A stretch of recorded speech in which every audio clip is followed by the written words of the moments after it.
¡Mira lo que has hecho, vieja torpe! El grito agudo de Carla resonó en la cocina con la violencia de un cristal estallando contra el suelo. El líquido carmesí del vino tinto se expandía rápidamente sobre las baldosas de mármol blanco, avanzando como una herida abierta que manchaba la pulcritud de aquella casa que ya no se sentía mía. Sentí como el corazón se me encogía en el pecho, no por el miedo al grito, sino por la vergüenza que me quemaba las mejillas. A mis 75 años, mis manos ya no respondían como antes.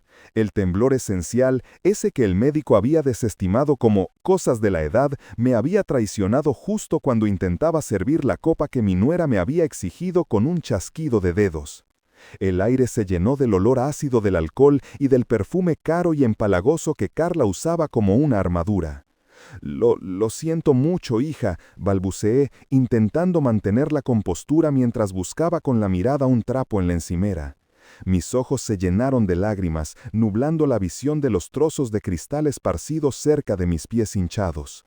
¿Lo siento? Carla soltó una risa seca, caliente de cualquier humor. Ese vino costaba más que tu pensión mensual, Elena, y ahora mira el suelo, ¡míralo! Dio un paso hacia mí y el tacón de su zapato de diseño resonó como un martillazo. Yo retrocedí instintivamente, apoyándome en el borde de la mesa para no perder el equilibrio. Me dolía la cadera, ese dolor punzante y familiar que se agudizaba con la humedad y el estrés, pero el dolor en mi alma era insoportable. «Voy a buscar la fregona», susurré, intentando moverme hacia el lavadero. «¡No!», me cortó el paso, señalando el desastre con un dedo acusador y una uña perfectamente manicurada. «La fregona solo va a esparcir la mancha y arruinará las juntas del mármol. Tienes que hacerlo a mano, ahora».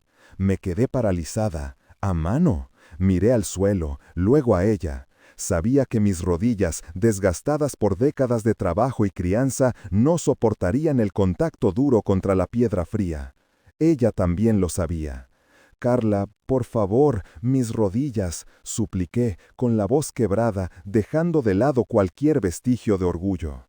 «No me vengas con cuentos. Si tienes energía para estorbar y romper cosas, tienes energía para limpiarlas. De rodillas, Elena, al suelo». La orden cayó sobre mí como una sentencia. El silencio en la casa era absoluto. Mi hijo Lucas estaba en el trabajo y mis nietos en el colegio. Estaba sola, completamente sola frente a la mujer que había prometido cuidarnos. Con un suspiro que pareció vaciarme los pulmones de vida, bajé lentamente. Primero una rodilla, sintiendo el crujido seco de la articulación y el aguijonazo de dolor que subió por mi muslo hasta la columna. Luego la otra. Solté un gemido involuntario que intenté morder, pero escapó de mis labios. Allí estaba yo. Elena, la mujer que había levantado esta familia, la que había trabajado dobles turnos en una fábrica textil para que su hijo fuera a la universidad. Ahora estaba arrodillada en su propia cocina, empapando un trapo viejo en vino derramado, mientras su nuera la observaba con los brazos cruzados y una mueca de asco.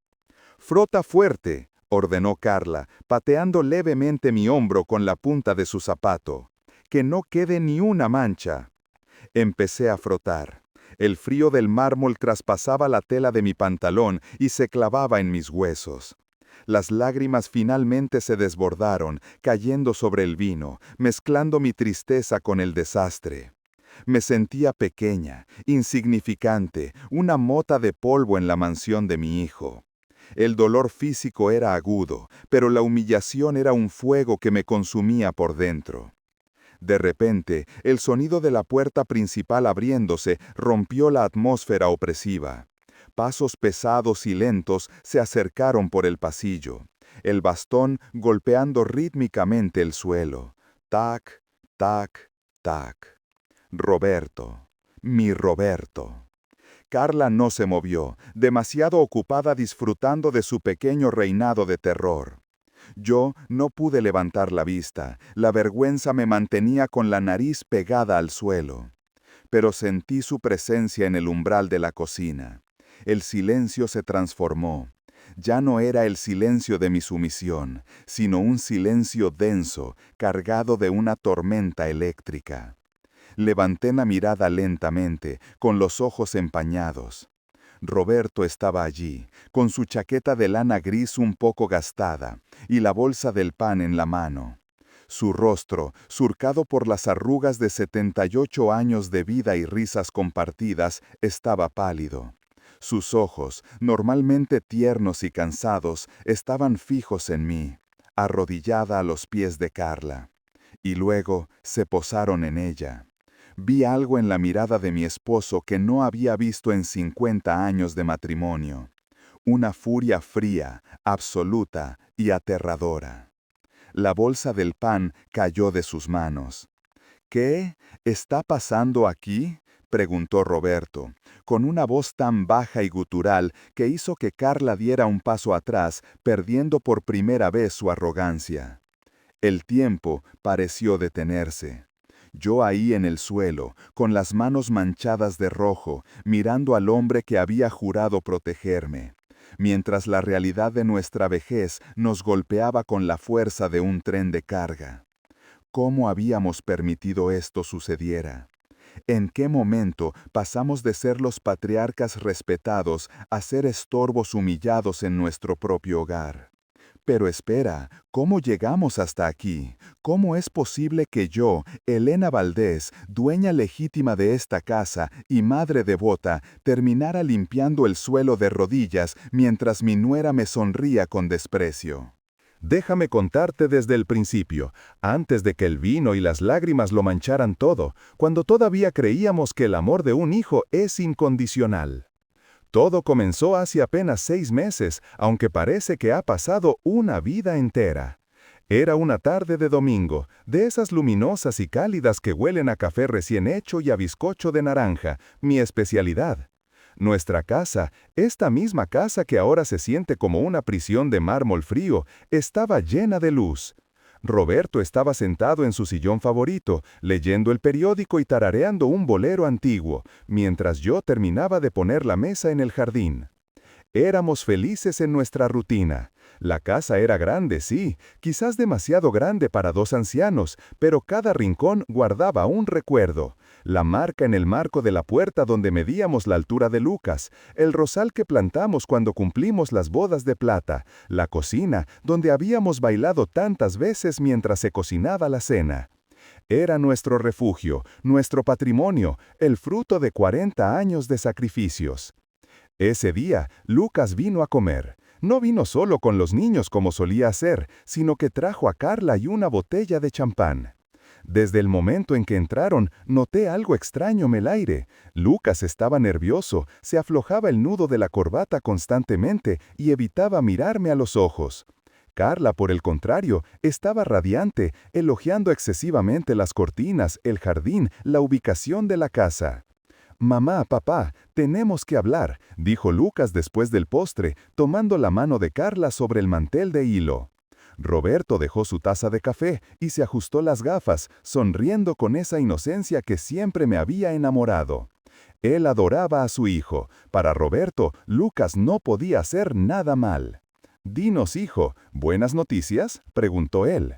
Lucas carraspeó y miró a Carla, buscando aprobación. Ella asintió levemente, con esa sonrisa de depredador que en ese momento confundí con amabilidad. «Estuvimos pensando», empezó Lucas, y su voz tembló un poco. «Ustedes ya están mayores, la casa es enorme, el mantenimiento es costoso y el jardín da mucho trabajo. Nos preocupa que estéis aquí solos. ¿Qué pasa si uno de los dos se cae, si pasa algo y no estamos cerca?» Sentí un nudo en el estómago. La vejez es ese fantasma que uno ignora hasta que alguien te lo señala con el dedo. «Estamos bien, hijo. Tu padre está fuerte como un roble, y yo, bueno, tengo mis achaques, pero nos apañamos», respondí, intentando defender mi independencia. «No se trata de apañar, Elena», intervino Carla, con voz suave, como si le hablara a una niña pequeña. «Se trata de calidad de vida. Queremos cuidaros, queremos que disfrutes de vuestros nietos cada día, no solo los domingos». «¿Qué propones?», preguntó Roberto, intrigado por la idea de ver a los niños a diario. «Vender nuestro apartamento y mudarnos aquí con vosotros», soltó Lucas de golpe.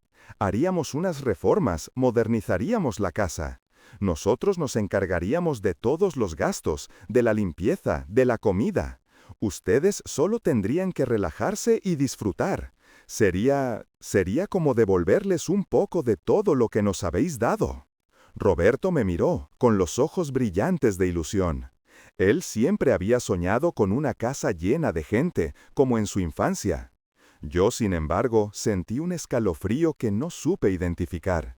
Miré a mi hijo, a mi niño, con su cara de esperanza, y luego a Carla, que me miraba fijamente, evaluándome.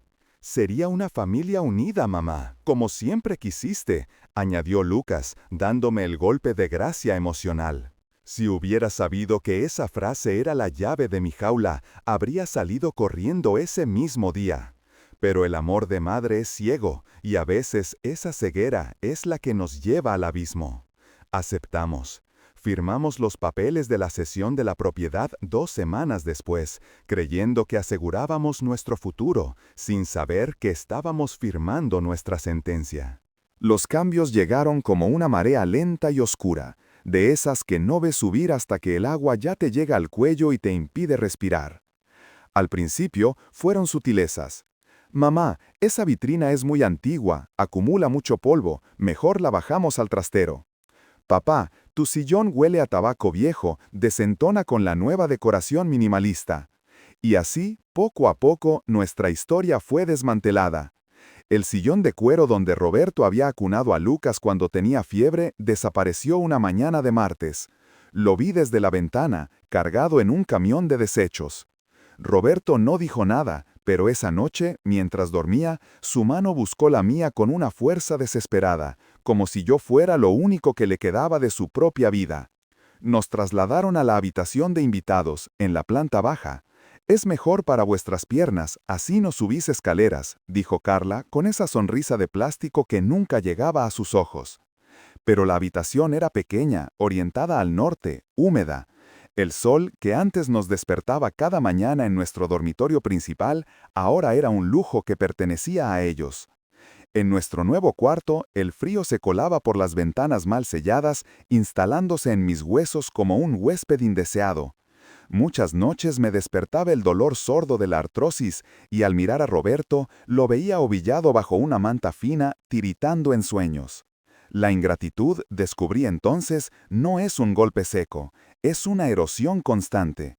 Es el sonido de la calefacción bajándose al mínimo cuando ellos salían, dejándonos a nosotros envueltos en chaquetas dentro de casa. «La factura de la luz ha subido mucho, Elena. Tenéis que ser considerados», me regañó Carla un día que me atreví a subir el termostato un par de grados. Lo dijo mientras sostenía una bolsa de una boutique exclusiva que costaba más de lo que nosotros gastábamos en calefacción en todo el invierno. Recuerdo una tarde gris de noviembre, hace apenas un mes. Estaba sentada en la cocina, esa cocina que yo había diseñado hacía 30 años, intentando zurcir el puño deshilachado del jersey azul de Roberto. Mis ojos ya no enfocaban bien y la aguja se me resbalaba entre los dedos entumecidos. No quería pedirle dinero a Lucas para ropa nueva. Cada vez que lo hacía, él suspiraba, sacaba la cartera con desgana y me daba un billete pequeño como si fuera una limosna, evitando mi mirada. «Mamá, tenéis que administraros mejor», decía él, mi hijo, el mismo al que le pagamos la carrera de arquitectura hipotecando nuestro futuro. Esa tarde, Carla entró como un torbellino, trayendo consigo una ráfaga de aire frío y olor a lluvia. Dejó 3 bolsas enormes sobre la mesa, empujando mi costurero a un lado sin miramiento. «¡Ay, qué día!», exclamó, sacando un vestido de seda verde esmeralda. «Mira esto, Elena». ¿No es divino? Para la cena de empresa de Lucas, 200 euros, una ganga. Miré la seda brillante, suave, perfecta. Luego bajé la vista hacia el jersey de lana picada que tenía en el regazo, con el hilo gris intentando cerrar una herida en la tela que no tenía arreglo. Sentí una punzada en el pecho, no de envidia, sino de una tristeza profunda y líquida. «Es muy bonito, hija», murmuré, volviendo a mi labor para que no viera mis ojos húmedos. «¿Sigues con ese trapo viejo?», preguntó ella, arrugando la nariz. «Deberíais tirar esa ropa, huelen a cerrado, a viejo». Lucas dice que le da vergüenza que los vecinos os vean así cuando salís al porche. La aguja se me clavó en el dedo. Una gota de sangre pequeña y redonda brotó en la yema. No dije nada. Me chupé el dedo, sintiendo el sabor metálico de mi propia sumisión. ¿Lucas decía eso? ¿Mi niño se avergonzaba de nosotros? Esa herida dolió más que el pinchazo. Pero lo peor eran las comidas. Oh, Dios mío, las comidas. Antes, la mesa era el corazón de la familia. Ahora era un campo de batalla silencioso. Ellos pedían comida a domicilio muchas noches, sushi, comida tailandesa, asados gourmet. Se sentaban en el comedor principal, riendo, abriendo botellas de vino caro. A nosotros nos servían en la cocina, en la mesa auxiliar pequeña. Es que los niños hacen mucho ruido y vosotros necesitáis tranquilidad, era la excusa. Una noche, el aroma a salmón a la plancha invadió la casa. El estómago me rugió. Hacía meses que no probaba pescado fresco. Me acerqué al comedor con la esperanza ingenua de que nos invitaran a compartirlo. Lucas estaba sirviendo una copa a Carla. «Hijo, huele muy bien», dije, apoyándome en el marco de la puerta, sintiéndome como una mendiga en mi propio palacio. Lucas se tensó. Carla ni siquiera se giró. «Mamá, ya os he dejado la cena en la cocina», dijo él, sin mirarme. «Sopa de verduras y pan tostado. Es mejor para vuestra digestión. El salmón es muy graso para papá por la noche». «Pero es domingo, Lucas. Pensé que podríamos cenar todos juntos».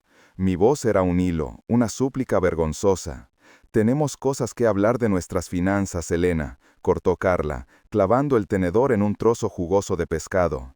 «Cosas de adultos. Id a la cocina, por favor, y cierra la puerta, que entra corriente».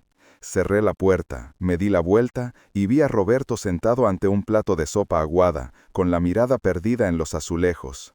Él lo había oído todo. Sus manos grandes y trabajadas, que habían construido cimientos y levantado paredes, temblaban al sostener la cuchara.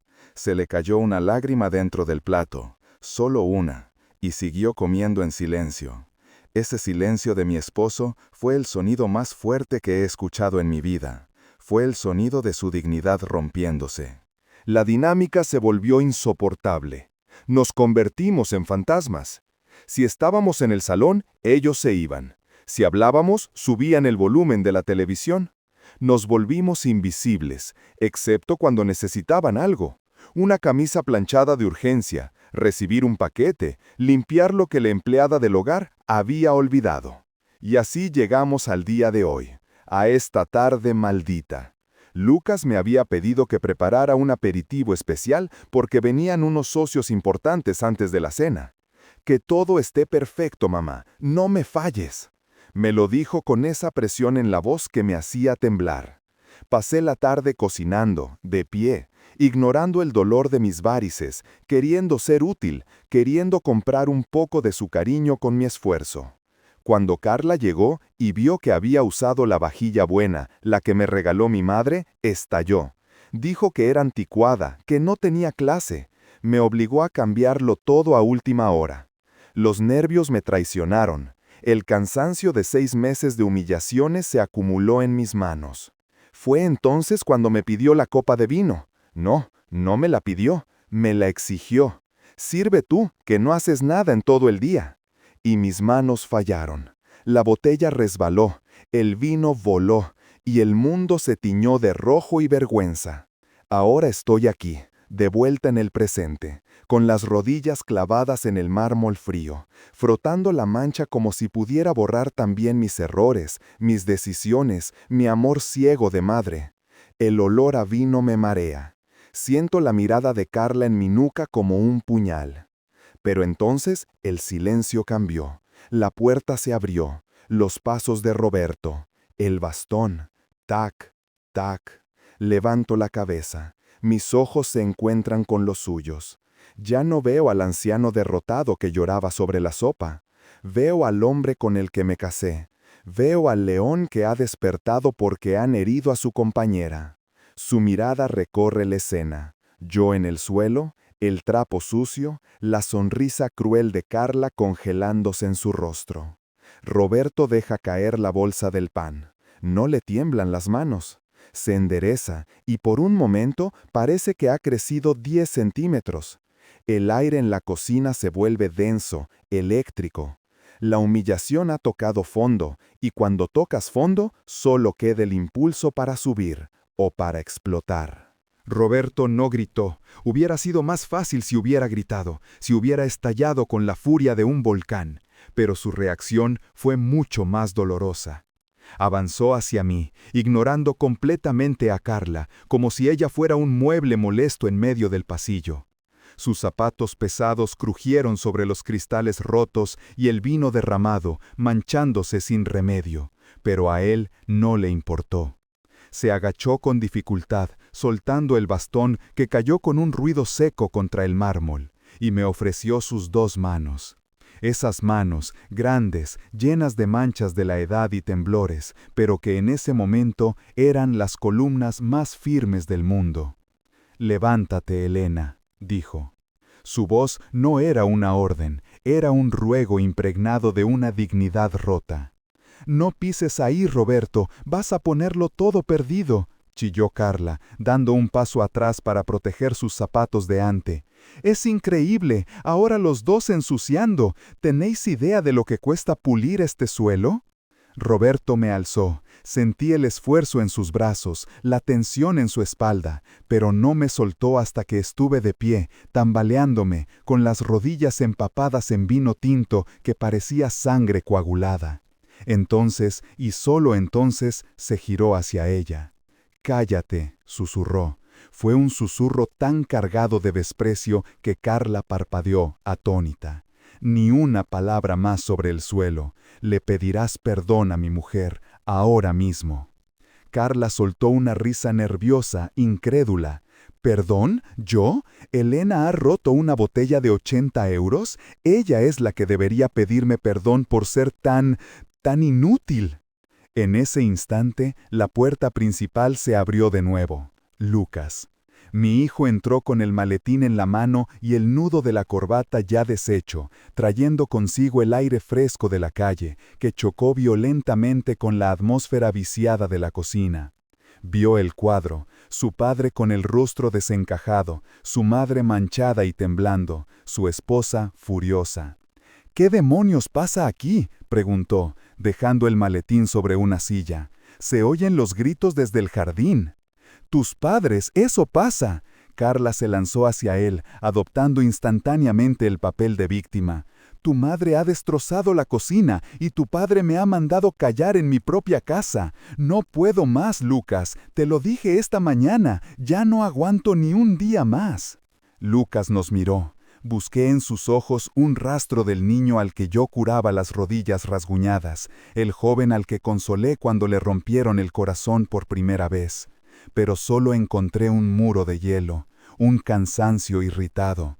Suspiró, pasándose la mano por el pelo, y ese gesto fue la sentencia final. «Carla tiene razón», dijo Lucas, sin mirarnos a la cara, fijando la vista en la mancha del suelo. «Hijo», empezó Roberto, con la voz quebrada, «tu mujer ha obligado a tu madre a arrodillarse, a limpiar como una esclava». ¿No vas a decir nada? Lucas cerró los ojos un segundo y luego sacó un sobre del bolsillo interior de su chaqueta. Lo puso sobre la mesa, lejos del vino derramado. «No dramaticéis, papá. Mamá siempre ha sido torpe. Carla solo intenta mantener la casa en orden. Pero ese no es el punto. El punto es que ya hemos tomado una decisión». Mi corazón dejó de latir por un segundo. El silencio en la cocina se hizo absoluto, solo roto por el goteo del vino cayendo de la mesa al suelo. Ploc, ploc, ploc. «¿Qué decisión?», pregunté, y mi voz sonó extraña, como si saliera de un cuerpo que ya no era el mío. «Hemos encontrado un lugar», dijo Lucas, empujando el sobre hacia nosotros. «La residencia El Atardecer Dorado. Está a las afueras, tiene jardines, enfermeras 24 horas. Es lo mejor para todos». Roberto se tambaleó y tuvo que agarrarse a la encimera. Yo me quedé petrificada. «Una residencia. Nos estaban echando. Nos estaban desechando como a ese sillón viejo que tiraron la semana pasada». ¿Nos echas?, susurró Roberto, con lágrimas agolpándose en sus ojos. ¿De nuestra casa? ¿La casa que te regalamos? No es vuestra casa, papá. Legalmente es mía, replicó Lucas, elevando la voz, defensivo. Y no os echo, os estoy dando una solución. Carla está embarazada. Necesitamos el cuarto de abajo para el bebé. No hay sitio para vosotros. Embarazada. La noticia que debería haber sido la mayor alegría de mi vida cayó sobre mí como una losa de cemento. Iba a ser abuela de nuevo, y el precio era mi destierro. Tenéis que hacer las maletas esta noche, intervino Carla, recuperando su arrogancia ahora que tenía el respaldo de Lucas. Mañana a primera hora viene la furgoneta de la residencia a recogeros. No os llevéis muebles, allí no caben, solo ropa. ¿Mañana? Mi voz subió una octava. ¿Así, sin más, después de toda una vida? Es lo mejor, mamá. No lo hagáis más difícil, dijo Lucas, y por primera vez vi culpa en sus ojos. Pero era una culpa cobarde, la de quien prefiere huir a enfrentar su conciencia. Nos dieron la espalda, simplemente se fueron al salón. Oí como Carla le susurraba a Lucas: «Por fin, mi amor, por fin tendremos paz». Y luego el sonido del televisor encendiéndose, como si acabaran de sacar la basura y volvieran a su rutina habitual. Roberto se derrumbó sobre una silla de la cocina, ocultando el rostro entre las manos, sollozando con ese llanto seco y doloroso de los hombres viejos que han perdido el honor. Verlo así, destruido, fue lo que cambió algo dentro de mí. El dolor que sentía en el pecho, esa presión angustiosa que me había acompañado durante 6 meses, de repente se enfrió, se cristalizó. Las lágrimas se detuvieron en seco. Miré mis pantalones manchados, mis manos rojas y arrugadas. Miré a mi esposo roto. Y luego miré hacia la puerta del salón. No, no iba a terminar así. Me acerqué al fregadero y me lavé las manos. Froté con fuerza, con jabón y agua fría, hasta que el rojo del vino desapareció y mi piel quedó pálida y limpia. Me sequé con un trapo limpio, con movimientos lentos y deliberados. «Roberto», dije. Mi voz sonó firme, sólida, como no había sonado en años. Él levantó la vista, sorprendido por el cambio en mi tono. «Elena, ¿qué vamos a hacer? No tengo dinero, no tenemos a dónde ir», balbuceó él. «Levántate, viejo», le dije con ternura, pero con una autoridad nueva. «Vamos a nuestro cuarto». «¿A hacer las maletas?», preguntó, derrotado. «No, a buscar algo». Le ayudé a caminar hasta esa habitación húmeda y fría que nos habían asignado. Cerré la puerta y eché el pestillo. Me arrodillé, no para limpiar, sino para sacar de debajo de la cama mi vieja caja de costura. Esa caja de madera desgastada que Carla había llamado basura tantas veces. Abrí la tapa. Allí estaban los hilos, las agujas, los botones de repuesto. Y debajo de todo eso, en el doble fondo que mi padre me había enseñado a hacer cuando era niña, estaba el sobre de papel manila. Lo saqué con reverencia. El papel estaba amarillento, pero intacto. «¿Qué es eso, Elena?», preguntó Roberto, sentándose en el borde de la cama. «¿Recuerdas el día que firmamos la cesión de la casa ante el notario?», le pregunté, sentándome a su lado y alisando el documento sobre mis rodillas. «Claro, el peor error de nuestra vida».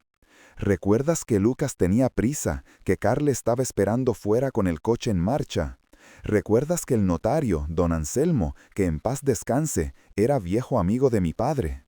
Roberto asintió, confundido.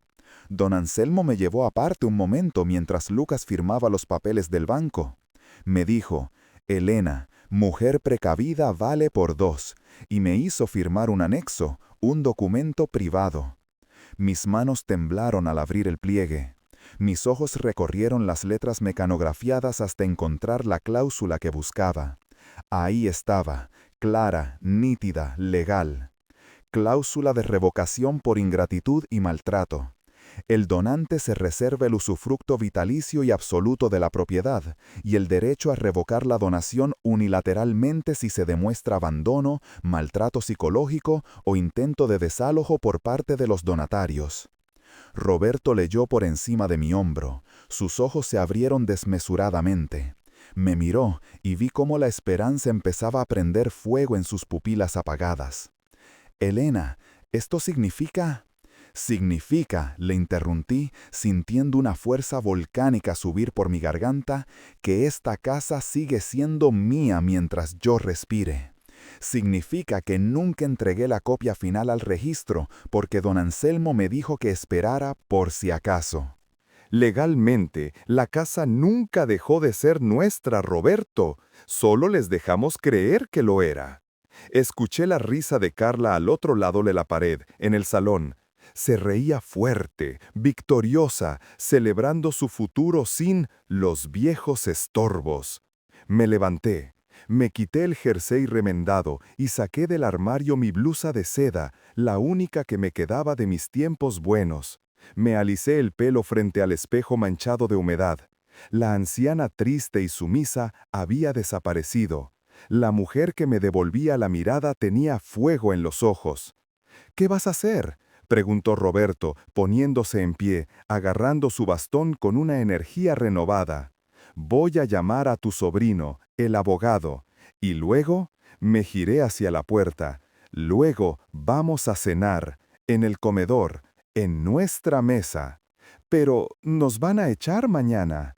Sonreí. No fue una sonrisa dulce. Fue una sonrisa fría, afilada, la sonrisa de una madre que ha decidido dejar de ser víctima para convertirse en juez. «No, Roberto, mañana no se va nadie de aquí, al menos no nosotros». La mañana siguiente amaneció con una claridad hiriente, de esas que no dejan lugar a las sombras ni a las dudas.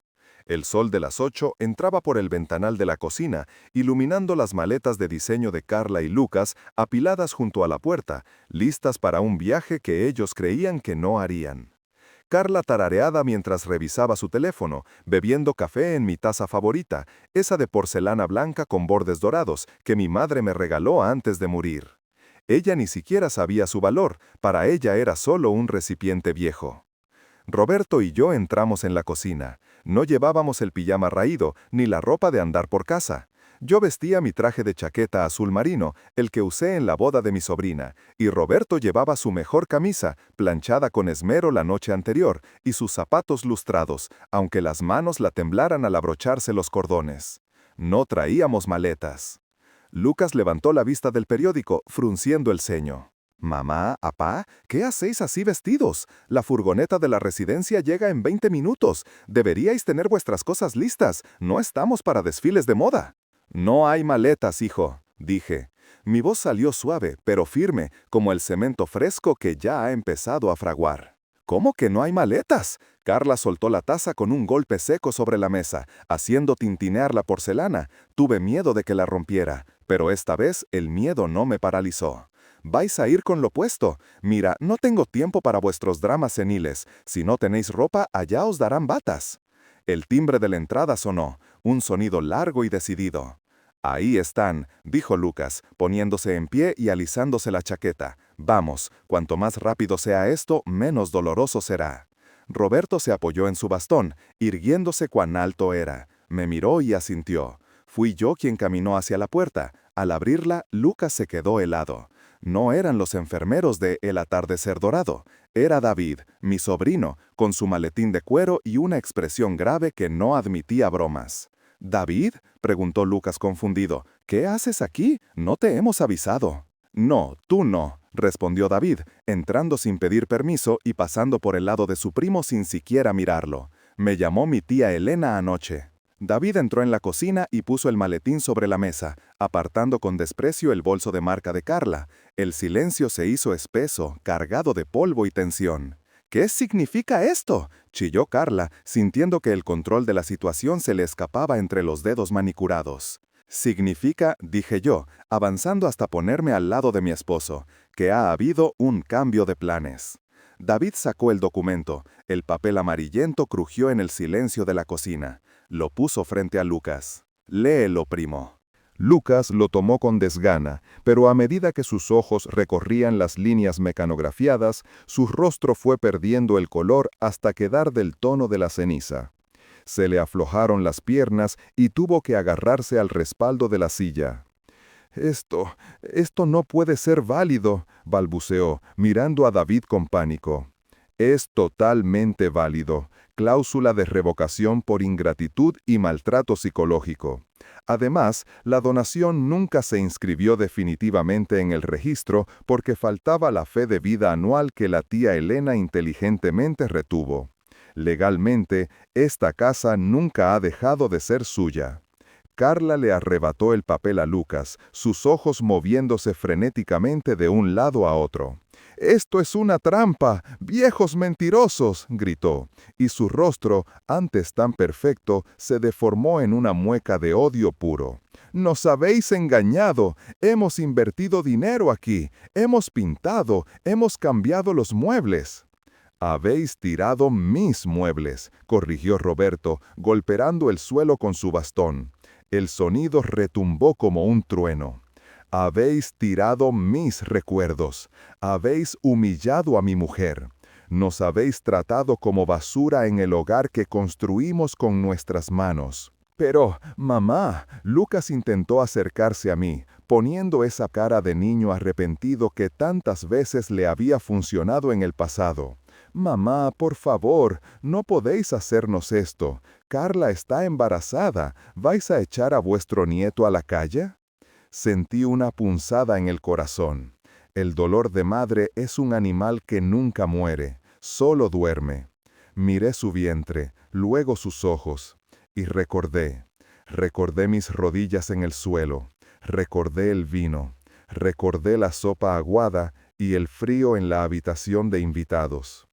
«Ese niño tendrá abuelos», dije, conteniendo las lágrimas que amenazaban con salir.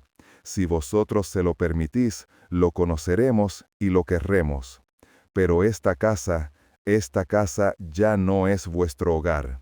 El respeto no se hereda, Lucas, se gana. Y tú lo perdiste el día que permitiste que ella me tratara como a una sirvienta». «Tenéis 1 hora», intervino David mirando su reloj. «1 hora para sacar vuestras cosas personales. Los muebles que comprasteis se quedan como compensación por daños morales y desperfectos. Si en 1 hora no estáis fuera, llamaré a la policía para desalojar a ocupantes ilegales». «¡No puedes hacernos esto!», gritó Carla, lanzando la taza de café contra el suelo. La porcelana estalló en 1000 pedazos. Mi taza favorita. Miré los fragmentos en el suelo. Ya no me importaba. Era solo una cosa, y yo había recuperado mi vida. «Fuera», dije. Fue una sola palabra, dicha sin gritar, pero con la fuerza de un vendaval. La hora siguiente fue un caos de gritos, portazos y recriminaciones. Roberto y yo nos sentamos en el porche, cogidos de la mano, mirando el jardín descuidado. No miramos atrás ni una sola vez mientras ellos cargaban el coche a toda prisa, bajo la supervisión estricta de David. Oí a Lucas llorar mientras metía unas cajas en el maletero. Oí a Carla insultarnos a gritos desde la ventanilla. Finalmente, el motor del coche rugió y se alejaron, dejando tras de sí una nube de polvo y un silencio bendito. David salió de la casa, suspirando. «Ya está, tía. He cambiado la cerradura de la entrada principal. Mañana vendrá el cerrajero para el resto». «Gracias, hijo», le dije, apretándole la mano. «No sé cómo pagarte». «Con un buen bizcocho de naranja, tía, de esos que hacías antes». Cuando David se fue, la casa quedó en una calma absoluta. Entramos. El aire parecía diferente, más ligero, como si las paredes hubieran soltado la respiración que llevaban conteniendo 6 meses. Fuimos a la cocina. El suelo seguía sucio por el café derramado y los trozos de mi taza rota. Roberto hizo ademán de ir a buscar la escoba, pero lo detuve. «Deja eso, Roberto. Ya lo limpiaremos luego. O mañana. O nunca». Me acerqué a la cafetera. Tiré el café barato que compraba Carla y saqué del fondo de la alacena un paquete de café bueno que tenía escondido, el que guardaba para las visitas especiales. El aroma, rico y profundo, llenó la cocina, borrando el olor a perfume caro y a tristeza. Serví 2 tazas. Nos sentamos en la mesa principal del comedor, esa que nos habían prohibido usar. La luz del sol inundaba la estancia, calentando la madera y nuestros rostros cansados. Roberto tomó un sorbo, cerró los ojos y suspiró. Una lágrima solitaria rodó por su mejilla, perdiéndose en las arrugas de su sonrisa. «Está bueno, vieja», dijo, y su voz sonó joven de nuevo. «Está caliente», respondí yo, sintiendo cómo el calor de la taza pasaba a mis manos, descongelando por fin el frío que llevaba dentro. Miré a mi alrededor. La casa estaba vacía de muebles, y pronto tendríamos que ver cómo pagábamos las facturas. Lucas no volvería a hablarnos en mucho tiempo, lo sabía. El dolor de haber echado a un hijo era una herida abierta que tardaría en cicatrizar. Pero al mirar a Roberto, al ver la dignidad restaurada en sus hombros, supe que habíamos hecho lo correcto. Me levanté despacio, me acerqué a la ventana y la abrí de par en par. El aire fresco de la primavera entró de golpe, trayendo olor a tierra mojada y a vida. Un pájaro cantó en el rosal que habíamos plantado hace 25 años, ese que Carla quería arrancar. Respiré hondo, llené mis pulmones hasta que me dolió el pecho de pura gratitud. Estábamos solos, estábamos viejos, pero estábamos en casa, y por primera vez en mucho tiempo, el futuro no me daba miedo. Me giré hacia Roberto, levanté mi taza y brindé en silencio. «Bienvenido a casa, Roberto». Él levantó su taza. «Bienvenida, mi amor». Y en ese silencio compartido, bajo el sol que por fin nos pertenecía de nuevo, encontramos algo mejor que la venganza. Encontramos la paz.